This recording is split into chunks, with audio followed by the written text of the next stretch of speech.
Hi dear friends and subscribers, welcome to the Cricket Happening Show with your host Ram. And well, we are going to look at South Africa, who actually had a very big victory. It was absolutely expected. As you know, they started at 40 for Australia started at 40 for no loss. Well, what all that Australia could do was be all out for 322, and the writing was definitely on the wall. And what South Africa did is they went on to a victory by a massive 309 run margin to close the series 1-0. Not only do that, but also retain the ICC Test rankings as the #1 team in the cricketing world as far as Test matches are concerned. So congratulations to South Africa. And well, it would be a very sad farewell for Ricky Ponting, as he also failed with the bat in the second innings as well. Even though he hit one very good pull shot, but overall he failed. He made only 8 runs. Ricky Ponting, and he also failed.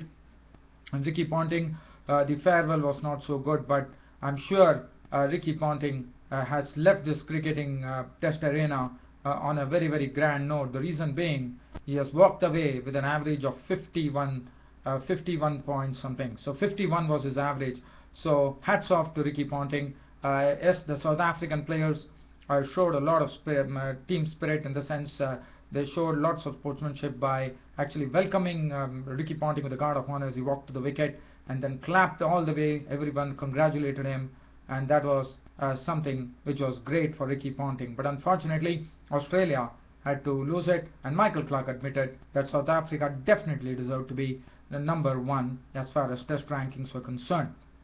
Now, just talking about the match here, well, for Australia, 322, they could have put up a much better show. The reason being, there was no player who could really go on. Yes, definitely everyone contributed. There were contributions coming in. In fact, the first wicket to go was on the score of 40 itself on the 4th day. So the match got over on the 4th day itself at the waca in Perth. As you know, Australia and South Africa were fighting it very well. In fact, no one was giving an inch. We had 2 good Test matches, and then, as I said, this was billed as the clash of the titans, and that was it. South Africa emerged I would say, more giant titan here. Ed Cowan, he made 53. He held the innings together. He stayed there, but he could not get support. In fact, David Warner was the first victim. He was caught by Smith on the bowling of Philander for 29 5 boundaries. Shane Watson made 25 runs before being caught by Smith on the bowling of Markel for 4 fours.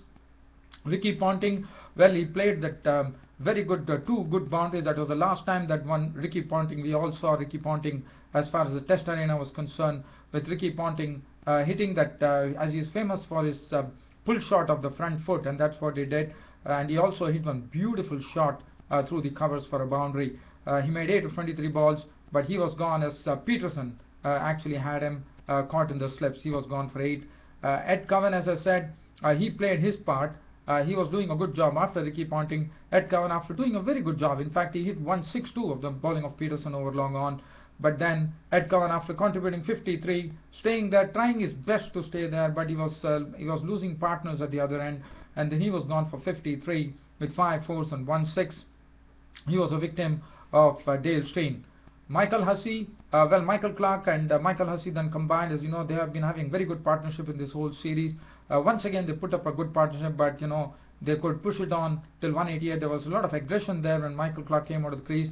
He decided that he would play in the way South Africans played, so he decided to really play some very good strokes. He contributed 44 or 52 balls with 8 fours, but then he tried to come down the wicket to Peterson, missed the line of the ball completely. De Villiers behind the stumps whipped off the bails. He was gone stumped. De Villiers bowled Peterson for 44 with 8 fours. Michael Hussey's contribution was 26, caught behind the bowling of Dale Steyn for 52 balls with 1 4. Matthew Wade contributed 10, becoming a victim of Peterson. 10 of 12 balls with 2 fours. Hastings also departed, caught Smith bowled Markel for 20. And Mitchell Johnson contributed only 3 runs, becoming a victim of 1 on Philander for 3. And then that was the time the score for Australia read 235 for 9. The end was well near, but Mitchell Starc and Nathan Lyon put up a very good partnership. In fact, they put up a 10th wicket partnership of almost 87 runs. In fact, putting the other batsmen to shame, I would say, because probably Australia could have put up a much better effort, even though they made only 322. chasing, they had 632. Probably one could have expected Australia to reach at least 500, because the way Mitchell Starc played, he entertained the crowd in plenty. He hit some beautiful boundaries. In fact, he really threw the kitchen sink at it, contributing an unbeaten 68. As you know, Mitchell Starc was this was Mitchell Starc, who was also, he did well with the ball. But today Mitchell Starc contributed 68 unbeaten runs for Australia in a losing cause.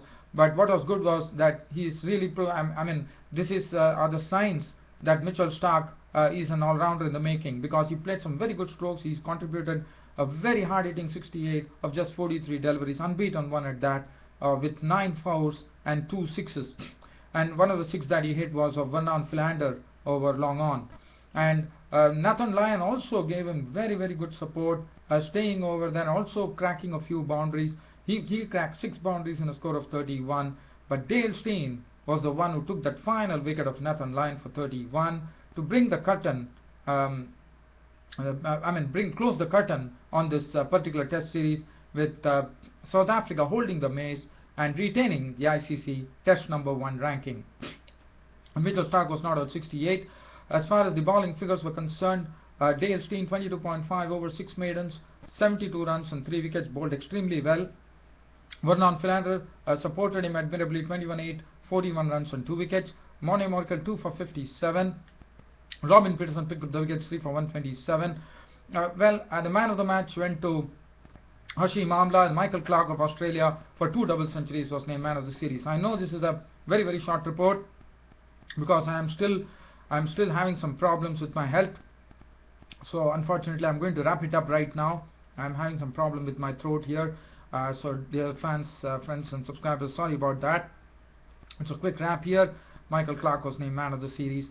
And as I said, South Africa, congratulations to South Africa for beating Australia, winning the series 1-0, and going on the top of the ICC Test rankings, being the #1 ranking, in fact retaining the Test #1 ranking. That's it from me, your host Ram, for the show for today. See you all tomorrow. Thank you.